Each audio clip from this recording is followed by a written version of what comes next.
Puis ça l'occupe au moins. Oui, mais pourquoi vous trouvez que vous êtes là, vous ne parlez pas assez dans notre émission? Si, ça c'est va, une revendication? Non, pas du tout, tout me va très bien, vous inquiétez pas. On est avec Raphaël Cognet, qui a célébré d'ailleurs son anniversaire il y a quelques jours, monsieur Cognet, et qui avait donc été élu maire de Mantes-la-Jolie en 2017, puis vice-président de la communauté urbaine délégué au développement économique et à l'emploi. Vous aviez été largement élu, 91% des suffrages à la tête de la communauté urbaine. Vous aviez été également élu 72% des voix dès le premier tour en 2020. En 2022, alors vous aviez démissionné pour faire une partielle, alors ça se passait pas bien sans doute dans votre conseil. On a eu une très grosse crise au sein de la majorité municipale sur des histoires éthiques et judiciaires. Et comme je m'étais retrouvé en minorité dans mon propre conseil municipal, j'avais décidé de démissionner pour provoquer une nouvelle élection et j'avais regagné au premier tour. 51%. Et là, vous avez été battu au deuxième tour. 54% pour monsieur Adama Gaye et 46% pour Raphaël Cognet. Ce monsieur Gaye, ou Gaye, je ne sais pas comment on dit, c'est la première fois qu'il se présentait? Oui, tout à fait. Il a 30 ans, c'est un jeune du quartier du Val-Fouré qui a grandi à côté et qui est parti à l'étranger pour un certain nombre de postes professionnels et qui est revenu. Donc, c'est sa première expérience politique. Pourquoi les gens ont-ils voté pour lui? Je pense qu'en fait, si vous voulez, moi je suis en tête au premier tour avec 40%.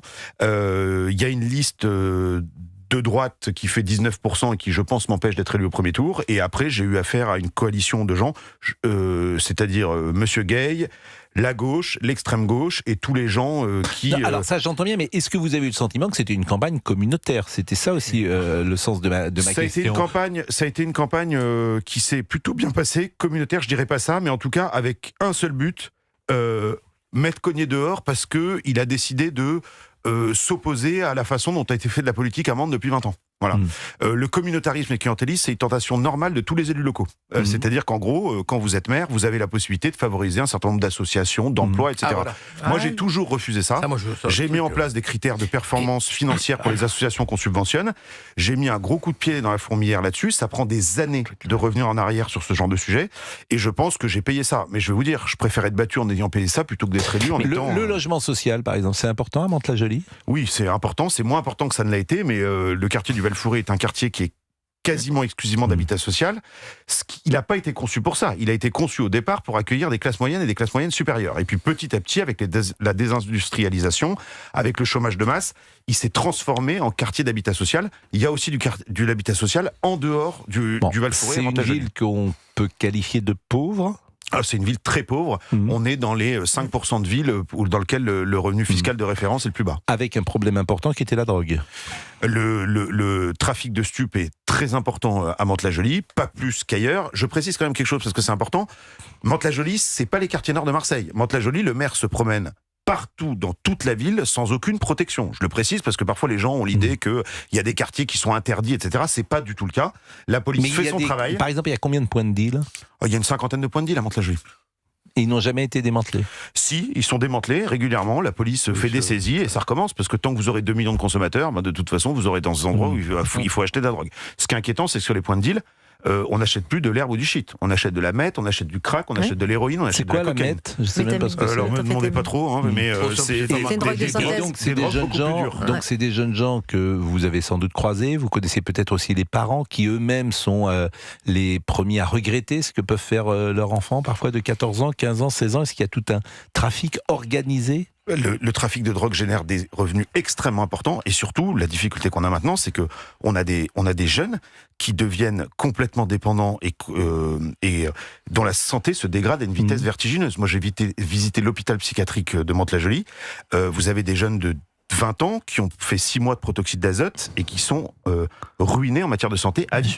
Donc c'est des jeunes qui vont rester à la charge de la société pendant des années et tout ça est de plus en plus rapide. Est-ce qu'il y a des pressions sur un maire comme vous pour ne pas intervenir et laisser faire le trafic de drogue? J'en ai jamais eu de pression comme ça, moi. Jamais. Jamais? Non. Est-ce que vous savez si le narcotrafic a eu un impact dans la campagne municipale? On a vu que dans d'autres villes, il y avait eu des accusations, notamment à Saint-Denis, sur le fait que certains narcotrafiquants auraient pu aider un certain nombre de listes. Est-ce que ça existe à Mantes-la-Jolie? Je peux pas vous dire que ça existe pas, mais j'ai absolument aucune preuve que ça existe. Ouais. Donc la ville était sécure. Vous dites, je peux me balader partout, les points de deal existent, ils sont démantelés, ils reviennent le lendemain, mais il n'y a pas de pression ni sur vous, ni sur les élus de ce type d'intimidation. Donc vous nous décrivez un paysage qui finalement paraît normal. Normal. Vous savez, moi je dis souvent à mes enfants, on peut faire une mauvaise rencontre à Châtelet-Léal comme à Mantes-la-Jolie. Voilà. Si vous non, mais la pression, c'est important, la pression sur les élus. Alors la pression sur les élus, moi honnêtement, je n'en ai en tant que maire, jamais. Mais de toute façon, parce que si quelqu'un faisait pression sur moi, il sait que je dirais non. Donc voilà. Après, on peut avoir peur. Moi, je fais pas le. Ça, j'entends. Mais moi, très honnêtement, je n'ai jamais ressenti ça. Ouais. Mais bon. Ça explique. Gilbert Collard, pour terminer. Quand je vous écoute décrire le tableau de votre ville, je sens une gêne chez vous. Comme s'il y avait. Comme si vous ne disiez pas tout. Voilà. Bon, moi, je peux avoir ce sentiment aussi. Voilà. Mais c'est pas méchant ce que je dis là. Non, mais je ne comprends pas du tout méchamment. Mais par contre, faites-moi le crédit. C'est même une gêne respectable. Non, mais comme j'ai été maire de cette ville pendant 8 ans, j'en connais parfaitement les difficultés. Oui. Je dis aussi que ce qu'on a vu à Mantes-la-Jolie dimanche soir est absolument scandaleux, mais que ça ne résume pas la ville. Je ne veux pas que cette ville que j'ai aimée soit résumée à 5 secondes d'image. Écoutez, Laurent Nunez, ce qu'on l'a pas écouté, les ministres de l'Intérieur, ce n'est pas la France, disait-il. Il n'y a pas toujours eu de plaintes, ce sont des faits qui sont remontés par vidéo ou par les préfets qui ont été alertés par les élus concernés. Il y a effectivement dans un certain nombre de communes des conditions en fait, au moment de la proclamation des résultats, ça ne s'est pas forcément bien passé, des élus sortants qui ont été entourés par un certain nombre d'individus dans un climat qui était donc c'est totalement inacceptable. Pour l'instant, à ma connaissance, il n'y a pas de plainte déposée, mais il pourrait y en avoir. Voilà, c'est pas acceptable. C'est pas ça la France, c'est pas ça la démocratie. Voilà, c'est pas ça. On accepte le résultat d'une élection et quand un sortant quitte la mairie, il n'a pas à faire l'objet, comme ça a pu être le cas, on l'a vu dans des vidéos, de pression, d'intimidation, d'invective. C'est pas ça la démocratie, donc je ne peux que le condamner évidemment très très fermement. Très très fermement. Merci Monsieur Cognet, merci, courage à vous. Et merci. Ce qui est difficile, j'imagine, dans ces cas-là, c'est que vous êtes un grand garçon, comme on dit, mais pour sa famille, quand on a des enfants, et notamment des jeunes enfants, qui n'ont pas demandé à ce que vous soyez maire, et qui, effectivement, sont parfois des victimes collatérales, entre guillemets, à l'école, qui retournent le lendemain voir leurs amis, etc., j'imagine que c'est une préoccupation très importante pour vous, d'autant que vous avez 4 enfants et que vous réfléchissez effectivement à savoir si vous allez rester à Mantes-la-Jolie ou non. Pour les grands ça va, mais c'est vrai que ma petite fille est très choquée, donc ça tombe bien, je vais avoir plus de temps dans les prochains jours, il va falloir que je passe un peu de temps avec elle pour qu'elle passe cet épisode. C'était 100% d'activité de votre activité? Non, j'avais une activité professionnelle à côté. Parce que quand on est maire de Mantes-la-Jolie, on est salarié, quoi, pas salarié, on a des indemnités. On a des indemnités. Et ces indemnités représentent aux alentours de 4 000 €. Ah oui, ce qui permet quand même de vivre. 4 000 €, alors plus, parce que c'est un travail à plein temps, bien évidemment. Oui, c'est un travail. C'est combien d'habitants, Mantes-la-Jolie? 42 000. Oui. Donc, c'est une ville qui demande beaucoup d'attention. C'est 7 jours sur 7. Et combien de personnes travaillent pour les services municipaux à Mantes-la-Jolie? On a à peu près 750 personnes qui travaillent à la ville, depuis la personne de la propreté jusqu'à la directrice générale des services. C'est vous qui les recrutez toutes? Non, parce qu'il y en a beaucoup qui sont là quand vous arrivez, qui sont titulaires de la fonction publique territoriale et dont vous pouvez absolument pas vous séparer. Alors, lorsque j'ai entendu Ali Bagayoko dire que certains devraient partir, Ali, pardonnez-moi, Bagayoko dire que certains devraient partir, c'est une erreur qu'il a faite?